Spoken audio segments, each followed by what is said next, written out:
భార్యని గౌరవించడం రావాలి జీవితంలో. ఎందుకు రావాలి అని అడగచ్చు మీరు. భార్య ఎవరు? ఆమె నాతో కలిసి పుట్టిందా? నాతో కలిసి పెరిగిందా? నాతో కలిసి చదువుకుందా? ఎక్కడో పుట్టి ఏ ఊళ్ళోనో. నేను ఓ జిల్లా వాడిని అయితే ఆమె ఇంకో జిల్లాకి చెందిన పిల్ల. అసలు ఆ అమ్మాయి ఎవరో నాకు తెలియదు. ఆ అమ్మాయికి కొంత వయసు వచ్చేసింది, నాకు కొంత వయసు వచ్చేసింది.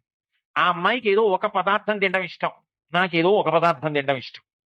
కానీ ఈయన భర్త అని నేను ఆమె మెడలో 3 గుండ్లు వేయగానే ఆమె తన ఇంటి పేరు వదిలేసింది, వంశం వదిలేసింది, తన ఊరు వదిలేసింది, తల్లిదండ్రుల్ని వదిలిపెట్టేసింది, తోబుట్టువులను వదిలిపెట్టేసింది, స్నేహితులను వదిలిపెట్టేసింది.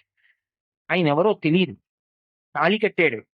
ఆయన తోడిదే జీవితమని చిటికిన వేలు పట్టుకుని ఊరు కాని ఊరు వచ్చింది.